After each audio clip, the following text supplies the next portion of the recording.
Kita hidup dalam berkehidupan sosial di masyarakat, pastinya menginginkan sebuah tata lingkungan yang adil. Dan karena keinginan tersebut, pastinya akan mengilhami banyak masyarakat untuk merumuskan aturan-aturan hukum yang mengikat, dalam hal ini berbentuk pemerintahan. Akan tetapi, ketika disadari bahwa seperangkat aturan-aturan tersebut tidak mungkin bisa berjalan secara efektif tanpa adanya suatu lembaga, maka dibuatlah lembaga yang kemudian dikenal dengan istilah negara. Suatu negara diperlukan bagi manusia sebagai sarana atau wadah untuk mengaplikasikan hukum-hukum tersebut. Dan di dalam suatu negara, pasti memiliki bentuk-bentuk pemerintahan. Maka daripada itu, diperlukan bentuk negara yang dapat menaungi masyarakatnya yang ideal dengan sistem pemerintahan yang tepat pula. Setelah suatu negara terbentuk, maka negara tersebut berhak membentuk undang-undang atau konstitusi dan juga sistem atau bentuk pemerintahannya. Sehingga, berdasarkan pernyataan tersebut, muncul sebuah pertanyaan, apa itu pemerintahan? Kemudian apa aja sih bentuk pemerintahan? Pemerintahan bisa diartikan sebagai sekumpulan orang-orang yang mengelola kewenangan-kewenangan, melaksanakan kepemimpinan, dan koordinasi pemerintahan serta pembangunan masyarakat dari lembaga-lembaga di mana mereka ditempatkan. Atau, pemerintahan juga bisa diartikan sebagai organisasi atau wadah orang yang mempunyai kekuasaan dan lembaga yang mengurus masalah kenegaraan dan kesejahteraan rakyat dan negara. Atau secara sederhana, pemerintahan merupakan proses atau cara pemerintah dalam menjalankan wewenangnya di berbagai bidang, entah itu ekonomi, politik, administrasi, dan lain-lain. Kemudian, adanya pemerintahan juga dalam rangka mengelola berbagai urusan negara untuk kesejahteraan masyarakat. Secara etimologis, istilah negara merupakan terjemahan dari kata-kata asing, yaitu state bahasa Inggris, dan staat bahasa Jerman dan Belanda, dan etat bahasa Perancis. Kata state, stat, dan etat itu diambil oleh orang-orang Eropa dari bahasa Latin pada abad ke-15, yaitu dari kata statum atau status yang berarti keadaan yang tegak dan tetap, atau sesuatu yang bersifat tetap dan tegak. Istilah negara ini muncul bersamaan dengan munculnya istilah lo Stato yang dipopulerkan oleh Niccolo Machiavelli lewat bukunya yang kedua, Principe. Saat itu, lo Stato didefinisikan sebagai suatu sistem tugas dan fungsi publik dan alat perlengkapan yang teratur dalam wilayah tertentu. Di Indonesia sendiri, istilah negara berasal dari bahasa Sanskerta, yang berarti negara atau nagari, yang berarti kota. Sekitar abad ke-5, istilah negara sudah dikenal dan dipakai di Indonesia. Hal ini dibuktikan oleh adanya penamaan Kerajaan Tarumanegara di Jawa Barat. Selain itu, istilah negara juga dipakai sebagai penamaan kitab Majapahit Negara Kertagama yang ditulis oleh Pu Prapanca. Jadi, istilah negara sudah dipakai terlebih dahulu di Indonesia jauh sebelum bangsa Eropa. Negara adalah suatu kumpulan orang yang telah mempunyai kehendak atau tujuan yang sama untuk membangun masa depan bersama-sama. Kelompok masyarakat tersebut memiliki rasa senasib dan sepenanggungan untuk menjalankan hidup bersama-sama di dalam suatu wilayah di permukaan bumi yang kekuasaannya baik politik, militer, ekonomi, sosial maupun budayanya. Membentuk organisasi masyarakat dan memiliki pemerintahan yang sah untuk mengatur warga atau masyarakatnya. Kemudian, apabila membahas mengenai pemerintahan, hal selanjutnya yang harus diketahui bahwa pemerintahan tersebut pastinya mempunyai ciri khas yang bisa menjadi pembeda antara satu pemerintahan dan pemerintahan lainnya. Bentuk pemerintahan merupakan suatu istilah yang digunakan untuk merujuk pada rangkaian institusi politik yang digunakan untuk mengorganisasikan suatu negara untuk menegakkan kekuasaannya atas suatu komunitas politik. Definisi ini tetap berlaku, bahkan untuk pemerintahan yang tidak sah atau tidak berhasil menegakkan kekuasaannya. Tak tergantung dari kualitasnya, pemerintahan yang gagal pun tetap merupakan suatu bentuk pemerintahan. Lalu, apa aja sih bentuk-bentuk pemerintahan itu? Yang pertama, monarki. Monarki adalah bentuk dari pemerintahan yang dipimpin oleh raja atau ratu sebagai pemegang kekuasaan negara. Monarki juga termasuk bentuk dalam pemerintahan tertua di dunia loh. Setiap raja dan ratu ini memiliki julukannya masing-masing seperti di Jepang.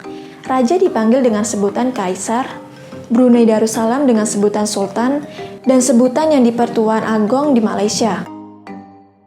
Yang kedua, tirani. Sekilas tirani sama seperti monarki, yang kekuasaan negaranya dipegang oleh satu orang. Tapi teman-teman, tirani dijalankan dengan sewenang-wenang secara otoriter dan absolut. Contoh negara yang pernah menjalankan bentuk tirani adalah Adolf Hitler di Jerman dan Joseph Stalin dari Uni Soviet. Yang ketiga, aristokrasi. Jika monarki dan tirani dipegang oleh satu orang, berbeda dengan aristokrasi yang dipegang oleh beberapa orang. Orang-orang tersebut memiliki peranan penting seperti halnya kaum cendekiawan. Pada tahun 1700-an, Prancis pernah menganut aristokrasi di mana kekuasaan yang mereka miliki ditunjukkan untuk kepentingan umum loh. Yang keempat, oligarki. Seperti aristokrasi, kekuasaan dalam oligarki juga dipegang oleh beberapa orang. Tetapi, yang memiliki peranan dalam oligarki dibedakan berdasarkan kekayaan, keluarga, ataupun militer. Negara yang pernah menganut bentuk oligarki salah satunya adalah Afrika Selatan, yang berakhir pada tahun 1994 ketika Nelson Mandela menjabat sebagai presiden. Yang kelima, demokrasi. Coba tebak, negara apa yang bentuk pemerintahannya demokrasi? Yap, salah satunya adalah Indonesia. Dalam demokrasi, setiap warga negara memiliki hak setara dalam mengambil keputusan. Oleh karena itu, kita juga mengenal istilah dari rakyat, oleh rakyat, dan untuk rakyat yang dicetuskan oleh Abraham Lincoln. Karena memang, dalam demokrasi pemegang kekuasaannya adalah rakyat.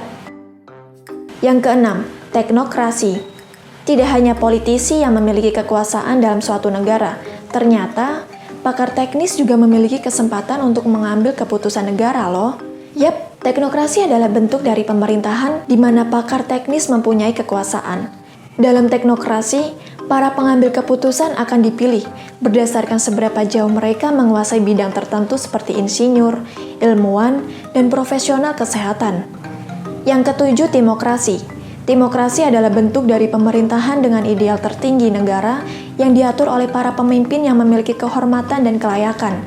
Demokrasi ini merupakan lawan dari kepemimpinan yang berdasarkan kelas, keturunan, kekuasaan, dan hak istimewa. Yang kedelapan, kleptokrasi. Teman-teman apa sudah tahu? Ternyata ada loh bentuk dalam pemerintahan di mana pemegang kekuasaannya menggunakan posisinya untuk mencuri kekayaan negara ataupun korupsi. Mereka mengambil pajak yang berasal dari rakyat untuk memperkaya kelompok tertentu atau dirinya sendiri. Semakin massal tindak korupsi yang dilakukan pejabat publik, maka negara tersebut semakin merujuk kepada kleptokrasi. Yang kesembilan, oklokrasi. Oklokrasi terjadi saat negara dalam anarki massa dengan pemerintahan yang tidak legal. Mereka memiliki kekuasaan senjata dalam jumlah besar sehingga rakyat lain menjadi takut. Pada tahun 1930-an, Amerika Serikat hampir masuk ke dalam kategori ini, di mana keluarga mafia mengendalikan negara secara ilegal dan inkonstitusional. Yang terakhir, plutokrasi. Ketimpangan antara yang kaya dan yang miskin sangatlah terlihat pada plutokrasi. Hal ini karena bentuk dalam pemerintahan tersebut disetir oleh orang-orang yang kaya yang tercipta dari suatu kondisi yang ekstrim. Mereka tidak hanya menguasai sumber ekonomi dan politik, tetapi juga sumber militer seperti senjata dan lain-lain. Negara yang memiliki sumber daya alam seperti minyak dan logam mulia berpotensi mengalami jenis pemerintahan ini loh. Karena pada umumnya, badan yang mengontrol sumber daya tersebut ingin mempertahankan kondisi yang menguntungkan mereka. Oke, dalam penjabaran sebelumnya sudah jelaskan apa itu pemerintahan dan berbagai bentuk pemerintahan yang ada di dunia. Sehingga, berdasarkan hal tersebut, bisa dikatakan bahwa sebuah pemerintahan sangat diperlukan dalam suatu negara. Karena sebuah pemerintahan diperlukan bagi manusia atau masyarakat sebagai sarana atau wadah untuk mengaplikasikan apapun bentuk hukum dan tipe di dalamnya. Dan di dalam suatu negara, pasti akan memiliki bentuk-bentuk pemerintahannya masing-masing. Karena setelah suatu negara terbentuk, maka negara tersebut berhak membentuk undang-undang atau konstitusi dan juga sistem atau bentuk pemerintahannya. Sehingga, bisa dikatakan adanya pemerintahan tidak lain untuk menjadi pihak yang menjalankan proses bernegara dalam hal ini juga bertujuan dalam rangka untuk mewujudkan kesejahteraan masyarakat umum.